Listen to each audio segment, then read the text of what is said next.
welcome you and all to another episode of the Global Latin Fact Podcast, where we talk about Latino everything. I'm your host, Crispin Valentin. Today, we have an amazing episode. Make sure you subscribe to the channel. We have Aida from Charcuterie Chic DFW. She does amazing work. Her work speaks for itself with a lot of word of mouth recommendations. Not only that, but she's really embedded in the community doing amazing work. So now to the episode. Aida, hola, bienvenida. Hola. Thank you very much for being here. Thank you for having me. Absolutely. So I met you a little while ago through one of my friends. Shout out to Bree. I hope everything works out. I hope everything works out, girl. It's going to work out for you. I know it is. We believe in you. You're going to grow from this. Thank you so much once again. I know you've been super busy this entire week, and just taking the time for you to be here is highly appreciated. So thank you. Now we're going to go ahead and start with a segment that I like to call Preguntas al Chile. If you have not subscribed to the channel, I don't know what you're waiting for. You have a great opportunity to learn something about the Latino community and what we all about. Okay. ¿Estás lista? Are you ready? Yes. Tacos o tortas? Tacos. Corn tortilla or flour tortilla? Corn. Jarritos, ¿de qué sabor? Tamarindo. Ooh, that's a good one. Horchata, jamaica, o agua de tamarindo? Oh, agua de tamarindo. I'm seeing a pattern here. But you did turn me on to the jamaica y limon. Have you tried it? Which I am making it on Saturday. Nice. You're going to love it. You're going to freaking love it. It's so refreshing. It's crazy. Okay, salsa verde, salsa roja. Do you like spicy? Verde. I do like spicy. And I don't know if roja or verde is going to be more spicy. It depends on the person that makes it, right? Depends on if they're mad. That's not a myth. If a person is mad, you can kind of sort of taste that the salsa is going to be spicier. Yes, emotions play in the way that you cook. So always make your wife happy. Absolutely. And then sometimes depends if they put extra chiles or stuff. You know, sometimes you can't really, you kind of sort of guess how many chiles you can put. But depending if the chile is extra spicy that day or not, it could vary. Yeah. So definitely. Okay, this one, I hope Google and chat didn't let me down. Baleada or quesadilla? Oh, baleada, all the way. Please explain to me what a baleada is. It's a Honduran dish because that's where you're originally from. It's the most popular street food. Mm-hmm. And it's a fluffy flour tortilla, sometimes made with coconut milk to make it extra fluffy and creamy, I guess. Refried beans, and we normally use the red like the small little red beans. Mantequilla or sour cream. Is it on a tortilla también or similar to? It's like a quesadilla. You can see it you can see the resemblance on the quesadilla, but it's just like a stuffed quesadilla with the beans, the cream, the queso, and if you want to get extra happy with it, you can put huevo, aguacate, carne asada. Sometimes even like ground beef. It all depends on your mood. Now, is it made out of flour or is it made out of corn? Flour. Yes. So that one's flour. When I saw the quesadilla part and I was listening to the descriptions of it, that sounds a lot like a quesadilla, but it's not. It's a little different, but that's kind of cool. Okay, moving on. Sopa de caracol or sopa de mondongo? Oh, sopa de caracol. Okay. But you have to know how to make it. The actual conch soup is not actually like sopa de caracol with the little letritas and stuff. Oh, no. It's the actual, not the shells. Exactly. Okay. It's a coconut-based soup. Like, almost like a Thai type of soup, like the coconut-based curries. And it's just very refreshing. Yeah. That's neat. Is it warm or cold? Oh, warm, but it's light in flavor. Mm-hmm. Oh, chido. Sí, mondongo is like menudo. It has that heavy like flavor or heavy. Even the broth is like more stew. more of like a stew. Does it have the cow intestine too? What kind of meat did they use? También? Yeah, tiene The cow liner? sometimes they do like the pig's feet and then the tripa. So it's very, very similar to the menudo. Very. The difference is that it has more vegetables in there. It has like plátano, yuca, sweet potato sometimes. Oh, wow. It depends on what region you're from. Sounds a lot more... It's like filling. A stew. Yeah, like more like a stew. Like it has way more vegetables. And less meat. Yeah. Depending on what you like. Or depending on what your cuchara gives you. Exactly. You might want some, Okay, a ver si puedo decir esta bien. Let me see if I can say this one correctly. Tapado, alanchano o plato típico. Plato típico. ¿Y cuál es el plato típico? Which one's that? So, plato típico would be, well, let's say like a breakfast típico would be like the plantains. We're very big on crema y queso, beans, huevo, and then the tortillas and aguacate. Ya do the black beans también, no? Or different ones? We do either black or red. We don't do pinto beans. Allá, since you're real close to El Salvador, some of your cuisine similar as far as some of the... Because they use crema a lot too. Yeah, very, very similar. The biggest difference, I think, would be like las pupusas. Las pupusas would be like the baleadas in Honduras. So, but everything else is very similar. That's cool. That's cool. Tamale hondureño o sancocho? Tamales hondureños. Explain to me. Pero solo de mi mamá. Okay. Please. Okay. Well, a previous episode, one of our friends were here from Honduras. If I'm not mistaken, she gave us the breakdown of what a tamal is. There was a little bit of a jab towards Mexican tamal because they're a lot smaller, way different. Can you please break down what is a tamal de Honduras and what it consists of? How can you make it? And why is your mom the favorite? So it's a lot bigger. It has a lot more stuff in there. So it has diced potatoes, peas, rice, either pollo or they make it with pork ribs, like the tiny little pork ribs. What else I'm missing? Some people put raisins in there. Okay. My mom doesn't put raisins in there. So that's why I like my mom's tamales. But the main thing is the masa. The masa is more doughy because it's wrapped in banana leaves. Yeah. So for me, don't get me wrong, I love Mexican tamales, but they're a little bit too dry for me. Okay. And it only has like meat in the Mexican tamales. More moisture, bigger. Is a tamal to share with more people than one people, or is it just for personal? A full meal. Full meal for one person. If you eat 2 tamales, you will be stuffed for like the whole day. Yeah. All right, that's pretty cool. Pupusas o arepas? This is nothing to do with Honduras.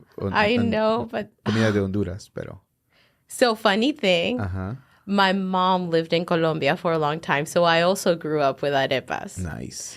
She knows how to make pupusas too because we're on the border. So, that's a tough one. But because my best friend is half Salvadoran, I have to go with pupusas. We're going to go with pupusas. Yes.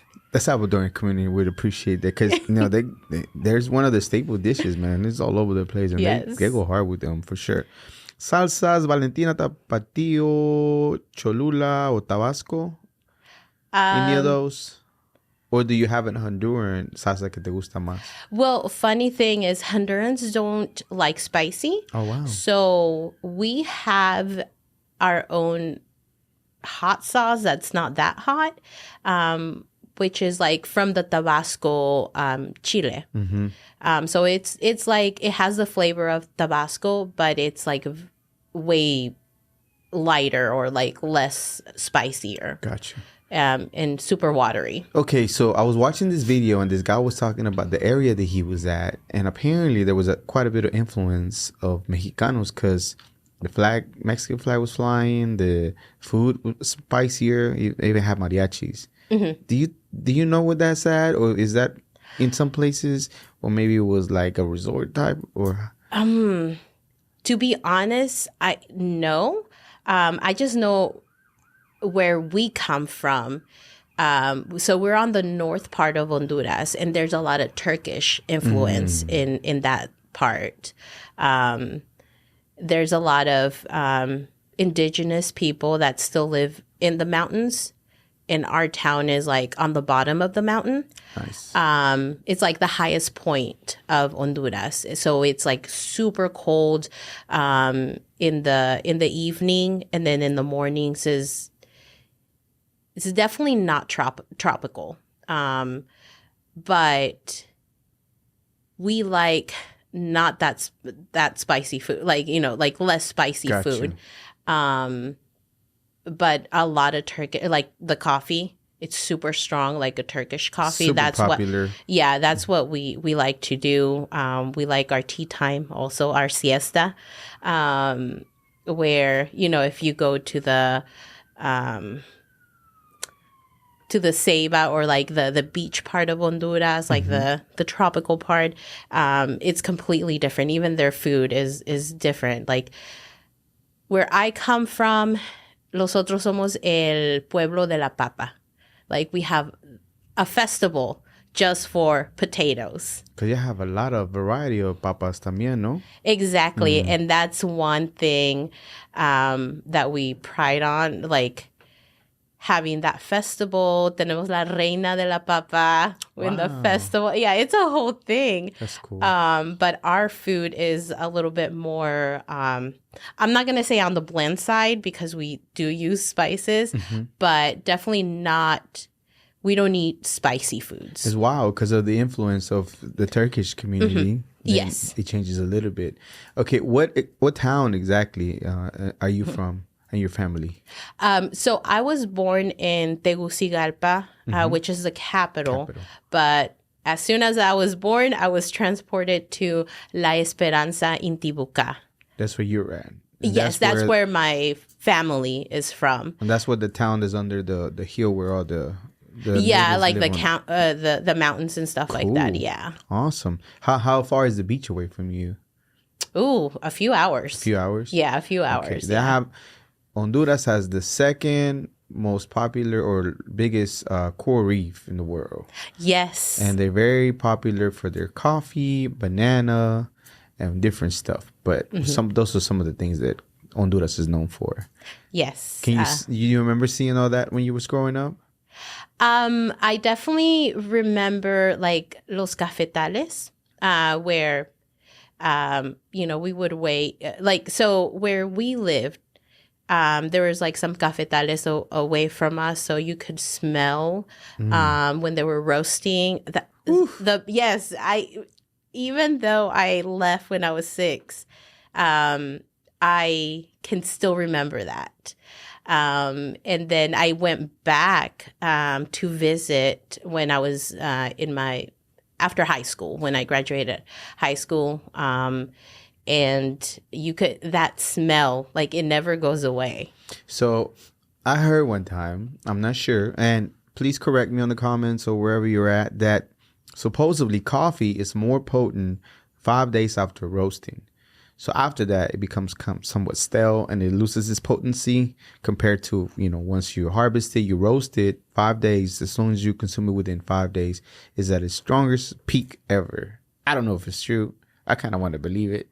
I don't know. The only other thing that I know is just because it's dark roast doesn't mean that it has more caffeine. So like actually the lighter the roast, the higher caffeine content it has. Yeah. I like medium roast. I need to go to light roast. Yeah, it has more caffeine, and I think like the roast itself is just like a taste preference. I think so too. Yeah. I like the medium, but I need to go to the lighter because I've been cutting down. I've been having more tea time. Okay, moving on. We're almost done with the preguntas al chile. Cumbia, salsa, merengue, bachata, or punta dancing when you want to celebrate a big win. What would that be? I'm a bad Honduran. I don't know how to dance punta. Just just go like this. I've tried. But I just took salsa lessons, so I have to go with salsa. Salsa, yeah, salsa is nice. And to my understanding, the same gentleman, same video, was saying that wherever he was at, bachata was very popular as far as dancing. It is, yes, in the Honduran community, especially like in New Jersey and New York, just because there's so much like Dominican influence and Honduran influence, like it's very big in our community. Awesome. Okay, moving on. This is way different than the other ones. Not even close to the same thing. A conspiracy. I think a conspiracy theory is a hidden truth eventually, and is not revealed yet. So that's why I like the question. A conspiracy theory you heard one time. Then when you heard, you're like, "Ooh, that could be true. Oh, that has to be true. What could that be? Anything that pops into mind? It could be aliens, Bigfoot, mermaids, even beyond the grave stuff." I don't know if this is a conspiracy theory, but they say that in Honduras, there's one day out of the year in a certain part that it rains fish. I heard that before. I've seen that on a video somewhere. I've never like seen it personally, so I don't know if it's true or if it's just everything aligns and it happens, but they say that it happens every year. I can see it happening. Let's say a hurricane that happens, something like that throws them up in the air and they fall down. I heard that before. I seen a video about it. I want to say that's kind of true, and I don't know where it's at. It could have been Honduras, and I didn't even know it was. I would love to see it in person. If I find the video, I'll send it to you. And if I do, when we're talking, and I want to find this piece, and I'm going to clip it together and put it out there so you can see the raining fish. I don't remember. I know I've seen it too. And I know I'm not tripping or having a deja vu right now. But whatever you said is kind of true. When you hear the word Latina, what is or Latino in general, or Latina, what is the very first things that come to mind to you? Oh, that's a really good question. I think our like family. How would I say? How we are with like family and friends, like our warmness. You're family oriented. You're how tight knit you are with your family. How connected, how close you are. Yeah, and some people might think, "Oh, no, it's the opposite, like the fieriness of a Latina, the outspokenness." But no, I kind of feel that's only like in Hollywood. Well, no, but like I feel like we're more. We go more towards like the warmness and uplifting. Or at least in my circle, that's what I think when someone says a Latina or like introduce themselves as I'm Latina. Then I get good vibes. That's cool. Some of the Europeans might say, "You're not Latina. Shut your face." Don't worry about what we call ourselves. You worry about you. Do you care if anybody calls you Latina? Do you rather be Hondureña or any other word? Human being? Don't call me nothing else. Nothing? No, I mean, I'm a very open person. I'm a very inclusive person. Right. So, yeah, whatever you feel comfortable. Awesome. Okay, so let's start the interview. Let's start in the beginning. You said about 6 years old that you remember you lived in Honduras. Your earliest memories for you in Honduras living there that you can recall, what are some of the happiest memories and the thing that, besides the coffee and the smell of coffee and having experienced that, which is freaking jealous, but in general, what are the earliest, more happiest memories in Honduras for you? Just being a kid. Just being I don't want to say simple, but just having a simple life where, you know, I would gather with my cousins and play with mud, you know, having mud pies, you know, or just being able to be out in the open and not worrying about anything. Did you grow up in a pueblo, like a rancho type of style lifestyle, or was it a city? What did it look like whenever you were growing up? A town? A town? Yeah, Smaller a town. Yeah. Definitely not rancho or You didn't have any animals or things like that? Like raised not that chickens? well, well, my abuela had chickens. I Okay, was cool. always with the chickens, and she also raised Dobermans, mini Dobermans. Wow. And I was in the middle with like the chickens and the Dobermans, and she also had a garden that she would harvest chayote. Oh, yeah, chayote. Yeah, and Oh, that I was know what my that is. favorite snack. That chayote. How did she cook the chayote? Because for us, we would boil it with some tequesquite, which is like a rock that makes it salty. Okay. And we just peel it. So the chayote for me is spiky. It almost looks like a pear. That's what it looks to me. Our chayote is different. Okay. What does Ours is yours look like? smooth. Oh. Yeah, it has a smooth outer. We still peel it. She would peel it, boil it, or cut it in half, boil it, and then she would take it out and she would put mantequilla on it. And when I say mantequilla, not butter, we have a different type of like, it's a sweet cream. And she would just put that on it with a little bit of salt, and I would just eat it like that. Is it sweet? What is the flavor like? The consistency? What is it like of the chayote? Chayote, buttery, smooth. Sweet or salty?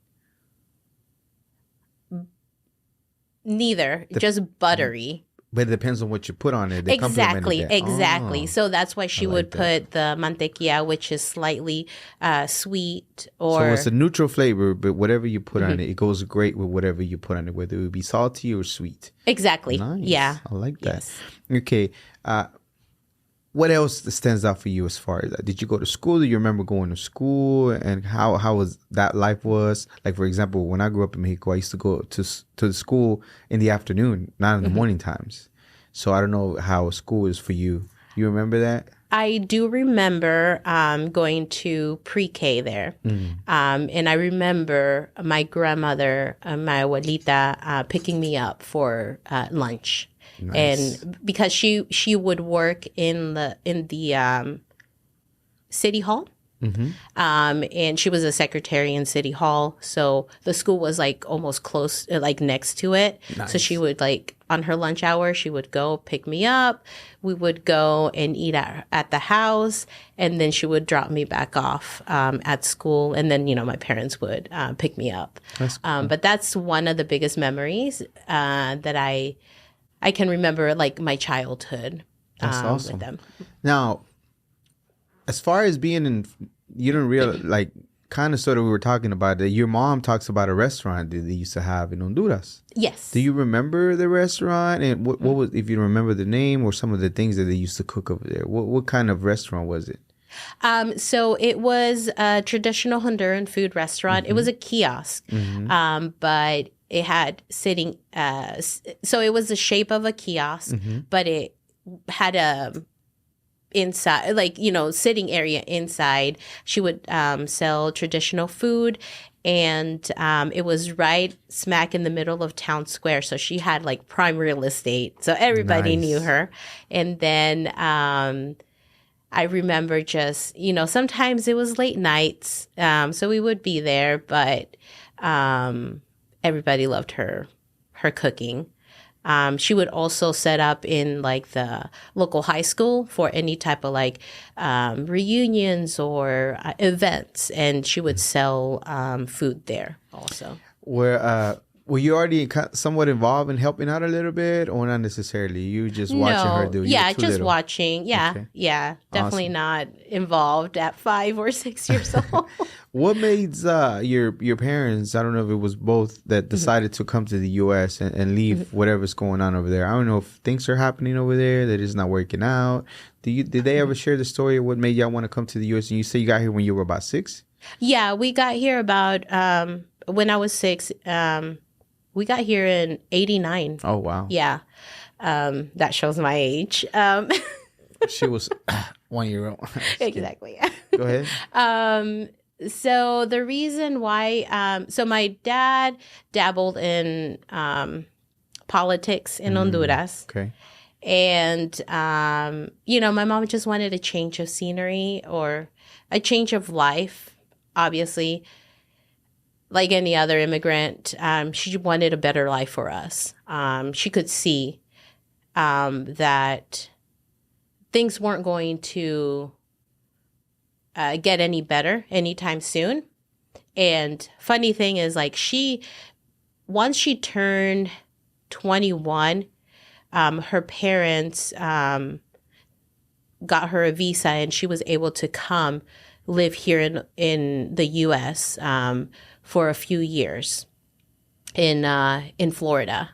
And then she moved to New York. So she kind of knew the style of living here, and she missed it. So she convinced my dad, and we all of us moved over here, except for my oldest sister, because she was in college at that time, and she didn't want to change anything or like stop being in college. She wanted to finish her career, and but it was my brother, myself, my mom, and my dad. Was that when you mentioned about the political involvement in your father? Is that kind of sort of part of the things that you had to leave and get out of there? Was there any persecution on his part, or not necessarily? To be honest, I haven't really spoken to them in detail about how that happened or what was going on there.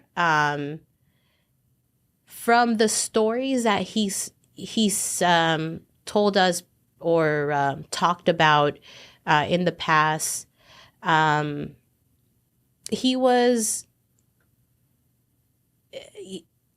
there was some over there politics is very, how do I say, like very white or black, like if your party is in power, then you get all the opportunities in the world. If your party's not in power, then all the opportunities that they've given you are taken away. There's not any real due process or any process and regulations that they have to go through. Yeah. So my mom didn't want to live like that anymore. Yeah, so. It's a little bit of it's a little bit of the history of politics being kind of difficult over there. In fact, I didn't even know that whenever you hear the term Banana Republic, a lot of the times is a reference to Honduras. I didn't even know that was the case. I'm not saying that's what it is. Don't come at me. I'm just saying whenever the term was originated, some gentleman made it as far as because of everything that was playing out over there, which again, the U.S. had influence in there. Very much their hand in the pot. But that's what the term comes from. Banana Republic, when they referring to that term, it actually originated from Honduras, as they were referring it to.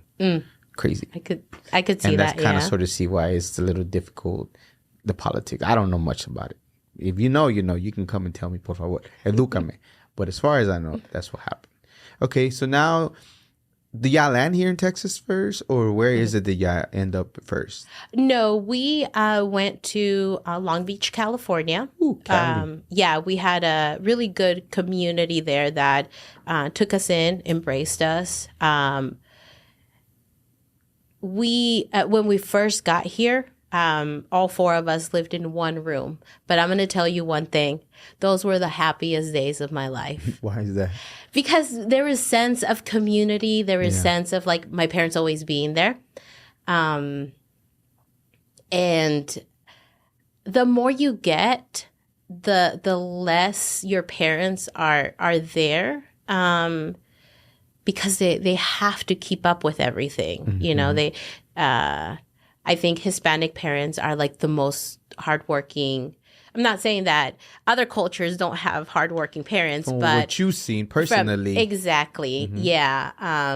But we came to a very good community. Our host family that took us in, they were amazing. And they showed us how to navigate our new life, because everything was brand new. So that's where we came. And then my mom was able to get a really good job with an amazing family that we call family. And they moved us to Texas. Nice. I was about 10 at that time. And we just, when we came here, they helped us from getting an apartment to making sure that we were good on everything, signed me up to school because they didn't have ESL over here when you got here. Yeah, exactly. Oh, wow. It was a very shocking and traumatic thing for me. So what did they used to do to you? As far as like put you in what classes or what? How did you learn English? anything? No, eventually, like when I got further into elementary school, they started doing programs. But I'm saying even then, what did they put you in? Just put you in class and just have you sit there? I would, yes, I would cry trying to do homework because I wouldn't understand it. Because you also have to realize that in California, at that time, there were so many new arrivals that most of the curriculum was in Spanish. Wow. Yeah. So learning English wasn't a priority at that age. But once you came to Texas, completely different. But how did you deal as a young person with the challenge? Of course, a bit of frustration and to tears whenever you can't do the homework. But what else are you doing at that time to kind of sort of like try to grasp what's going on? I think that is part of our trauma, at least my generation. Of course. It made me want to not think about my culture.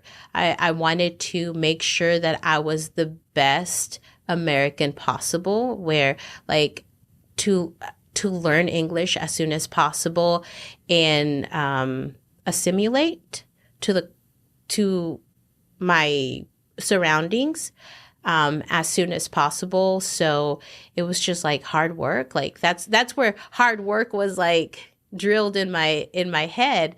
You have to hurry up and learn this. Like there's no turning back. There's no other way than just putting hard work into it, Was there any shame at one moment in time because you're from Honduras and you're just trying to fit in and understand and disconnect from your culture at all? And then after that, down the line in your life, you're like, wait a minute, I have to re-embrace where I'm from, my roots. Yes. All throughout my primary years, like in high school, until I was 15, I would just like, I knew that, my family had this culture and we acted a certain way at home.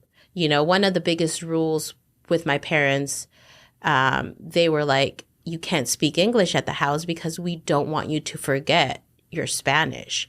But outside the house, assimilate as much as possible. And that was how I acted until I was 15. Once I was able to work and be around other people at 15, that is where I saw other cultures and it opened up my eyes like, hey, I need to explore my roots. I need to explore my culture and be okay with who I am. What was the first thing you dove into trying to see about your culture in general? Was it the history? Was it the food? Was it the people? What was it that you drew your attention to trying to kind of learn and connect back to your culture? The food. The food. Yeah. Awesome. I think food brings a type of comfort. especially with me being a chef and being in the culinary art world. I've always surrounded myself with having experiences with food. Was your influence from your mom in the restaurant, was that kind of sort of something that kind of inspired you to get into culinary, or not necessarily? Or was it something that you liked when you were little, or somewhere down the line, somewhere down your path, you kind of discovered that you liked that? So with my mom having a restaurant and knowing how to cook, it helped. It didn't necessarily like inspire me to be a chef. What inspired me to be a chef was when I started working. My first job was at Whole Foods. Now, you have to understand that when I was 15 and I started at Whole Foods was completely different. It was a more of a hippie, employee happiness type of place.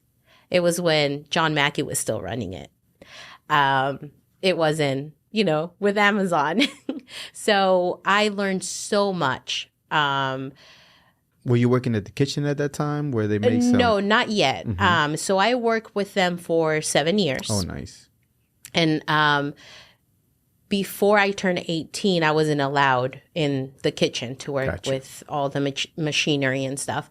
But that didn't stop me from going to the other departments and exploring. Claro. I mean, when I worked at Whole Foods, I worked with like French chefs, with culinary people, like culinary graduates, and then just people that love food, It opened my eyes to all sorts of like products that in my household I didn't have.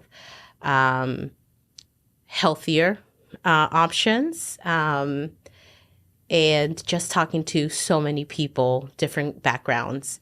That's when it opened that I want to be a chef. So was it one of those things that you couldn't get enough of everything that was like you just wanted to talk to everybody? You just wanted to watch videos and whatever was available to you to try to just take it all in?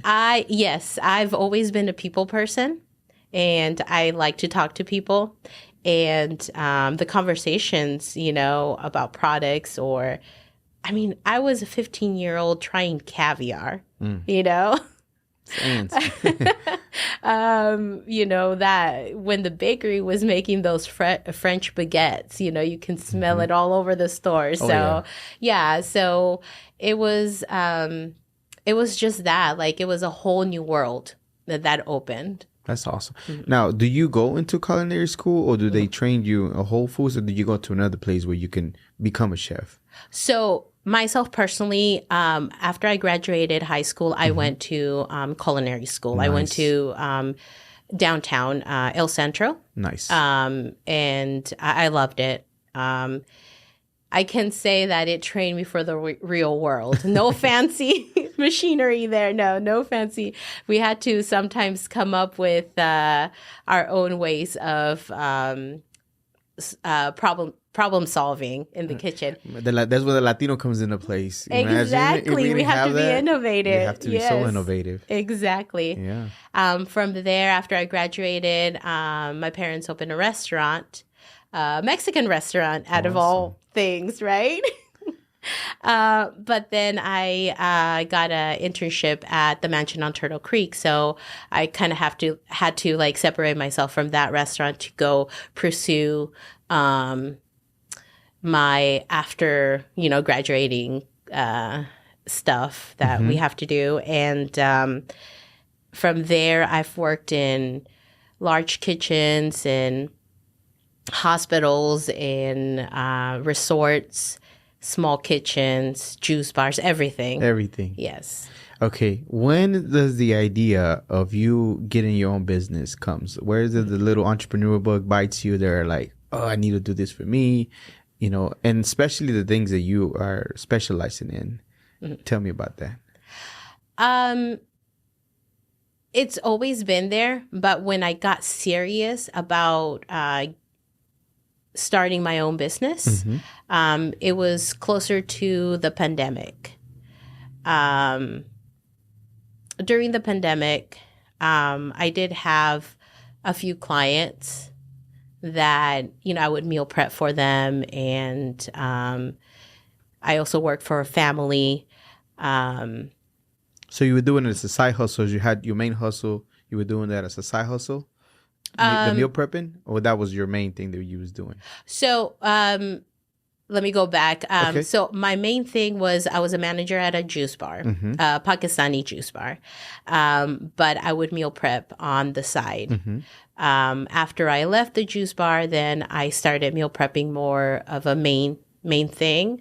And then I also started working with a family as a nanny, and also I cook for them and stuff. Kind of like a personal chef. Yeah. Nice. And then now I do all the,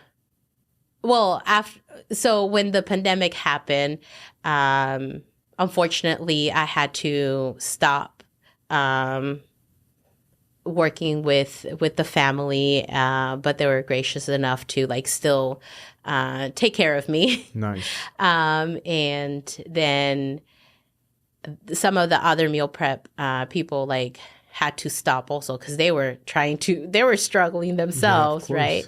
But then I had this idea because I knew that there was gatherings still happening of doing charcuterie.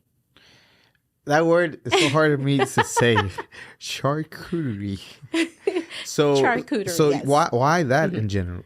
Because of why? Why did you thought it was convenient? It was something they might hit. They might something that kind of made it express your creativity. What was it about it? I saw a niche in the market and I went with it. Nice. That's the simple answer. But who introduced you to charcuterie? Whole Foods. Whole Foods. Yes, yes. I always knew I would do cheese trays for them. I would do a lot of things. At Whole Foods, I started as a cashier, went to the specialty department where, there's all the cheeses and meats. Then I became a coffee and tea and chocolate buyer for that store, or for the Southwest region. So I knew everything, I was in almost all the departments there. So, I went back to my mental Rolodex of things I've done in the past. And I was like, hey, you know what? This can be profitable because people are still gathering, even if it's 2, 3 people, 4 people, or big parties, which you were not supposed to have, but people were still doing it. And my thing is, I think about something and I go with it. I make it happen. Sometimes it may work out. Sometimes it might not. But I went with it, and people started ordering. And that's when Charcuterie Chic became from just a charcuterie thing or a small business to now I'm doing all sorts of event planning with it, catering. Do you remember your very first customer, the very first board that you did? How was it? What was the idea? Is there anything particular they were asking for, or you just kind of sort of put it together and present it? So it was my very first charcuterie board was someone from Preston Hollow. That actually they found my advertisement on Marketplace on Facebook. Yes. Oh, wow. Yes. It was who is this? Oh, wait a minute. What? I know each other. You know what? I did a lot of sample pictures, and my roommate at the time loved it because all the boards that I was making for the sample. Try out. Oh yes. Oh yeah. She's like, yes, come in and do more picture or more advertisement. So I remember that they wanted something simple, brie, prosciutto, and your fruits with it. And I was like, okay, done. And that was my first board, and they loved it. From there, they posted a review on that group that I posted on Marketplace, and it caught on. Wow. Yeah, that one person helped me out a lot. And ever since then, all of my work has come from word of mouth. Yeah, so you've been very fortunate that Yes. a lot of that. But one thing is telling some other people and they keep booking you, but another one's to get some celebrities, some known people to book you.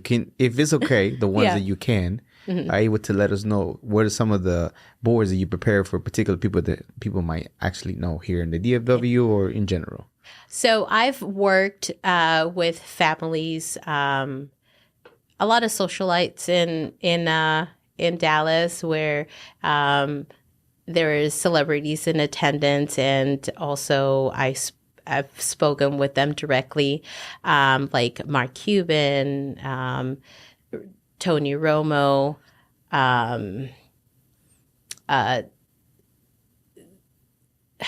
Oh my goodness, I just went blank. It's all good. So it's wild, you know, to be able to be somebody that they book for you. And more normally, you just bring the board, you sit around on it, kind of sort of walk them through, or depending. It depends on what type of service they want. If it's something super quick, like I'll prepare the board offsite and then take it to them. And then I'll just come back for the boards, because I use real wood. I don't like to use plastic. So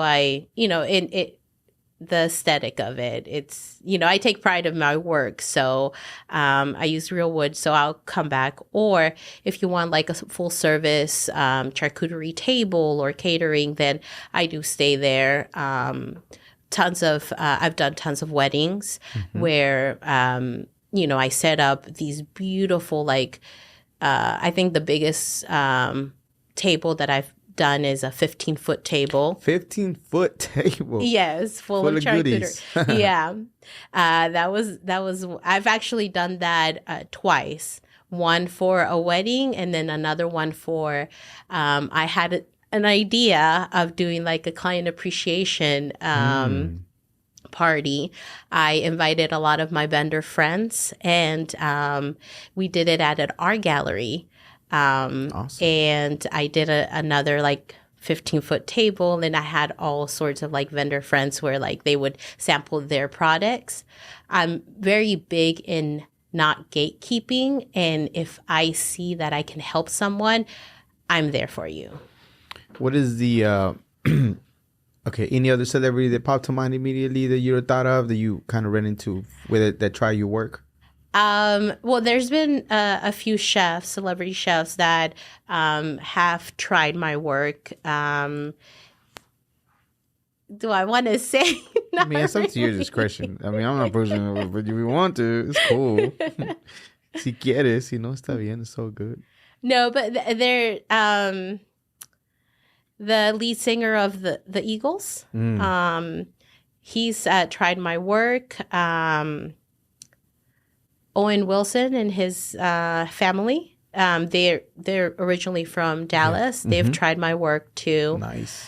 And then a lot of people. So I'm big in the private school area in this area, and there's tons of wealthy politicians and celebrities that go to all those parties, and they've tried my work. That's amazing. And to think, whenever you set off to do this and the idea and execution, did you ever in your wildest dreams that you thought this was going to be the people that you were serving, the people that would get to try your stuff?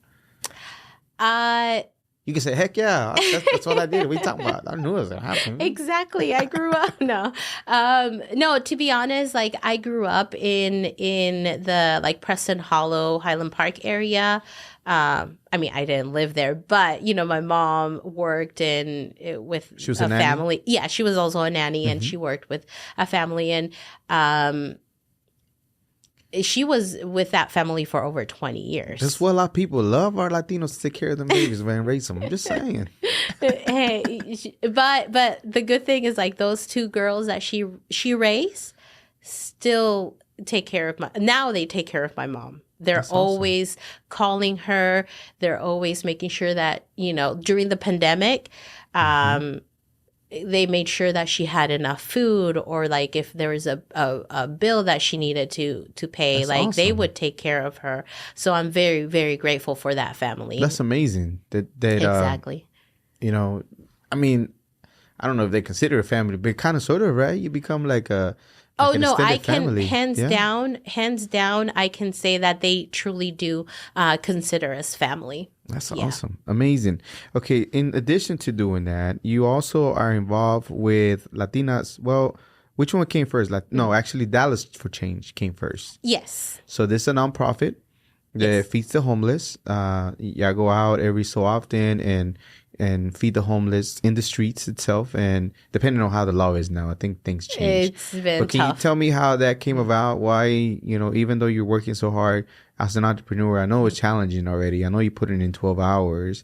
Where do you find the time to be able to want to? I mean, it's obvious to want to, right? But some people don't think about it, even though they want to, because they're hustling and doing the work. But where do you make the time, and why did you want to make the time to help feed the homeless? I saw the need. And one of my biggest things as a chef is you never, so water and food are a basic human right. And if I have the skill and I have the privilege of feeding someone, I will. Like, yo nunca le voy a negar un plato de comida a nadie.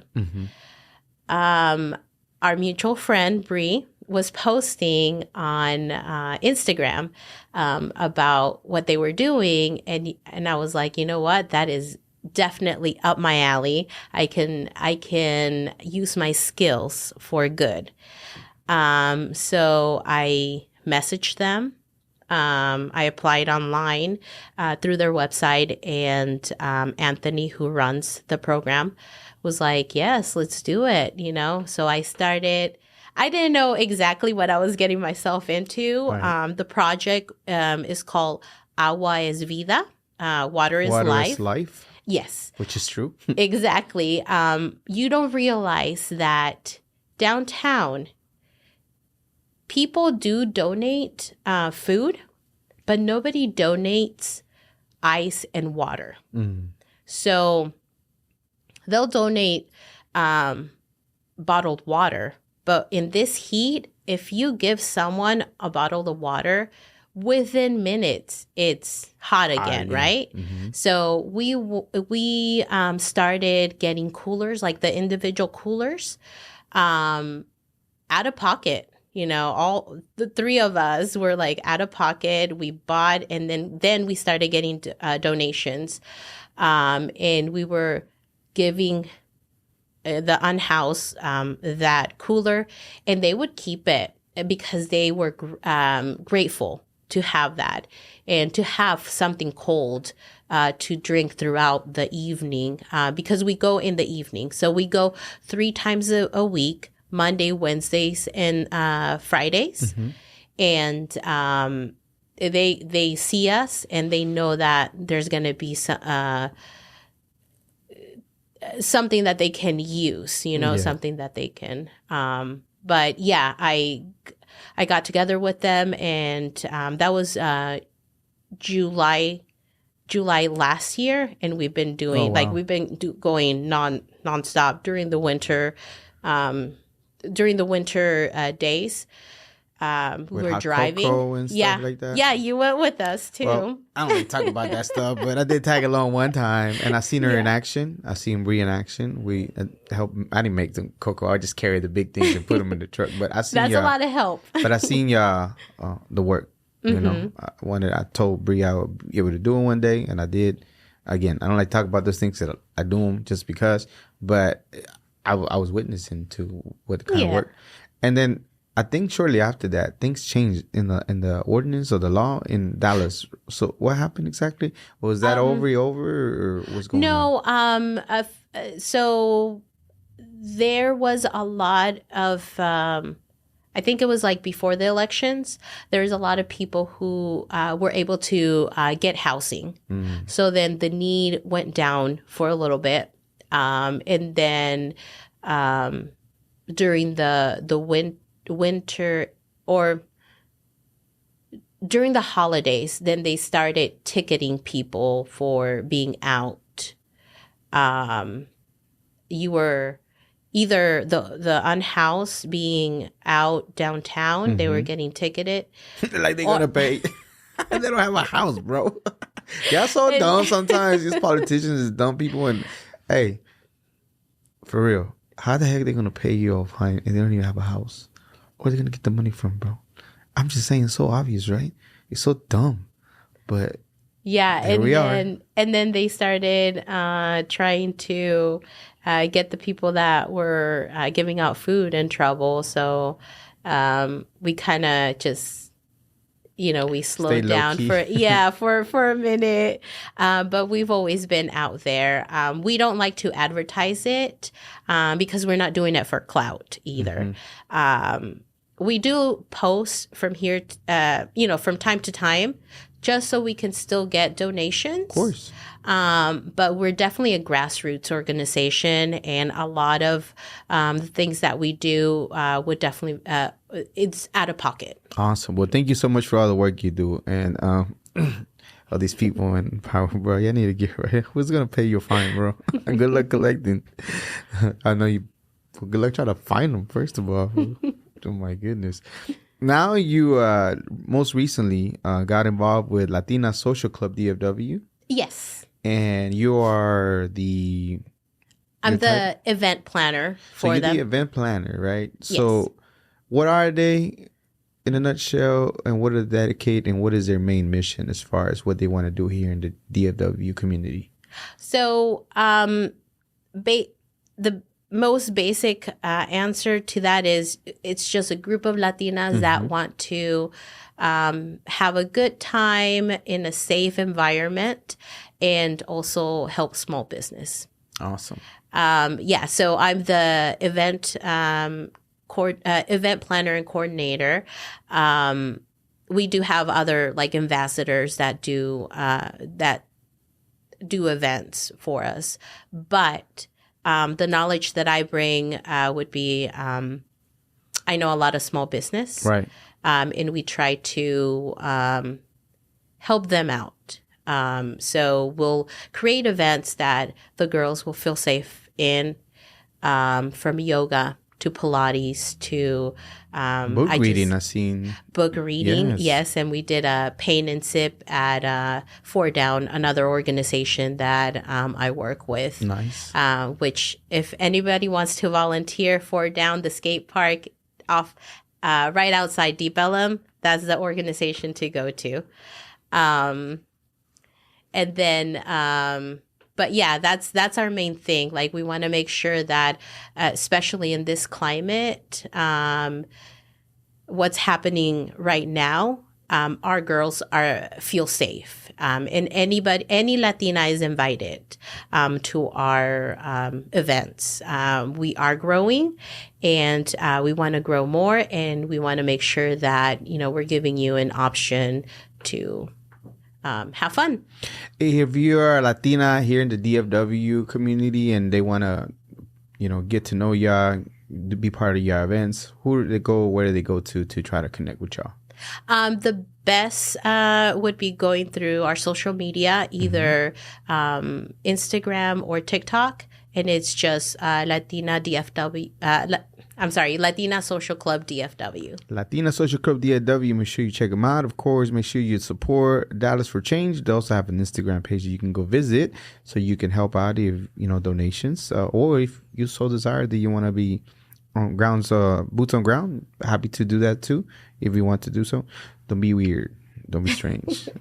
We're almost running short on time. Thank you so much again for being here and all the work you're done, and continue to grow and be successful. If there is a one piece of advice that comes from the heart that you would like to tell any young Latina dreaming to start something of her own, what would that be?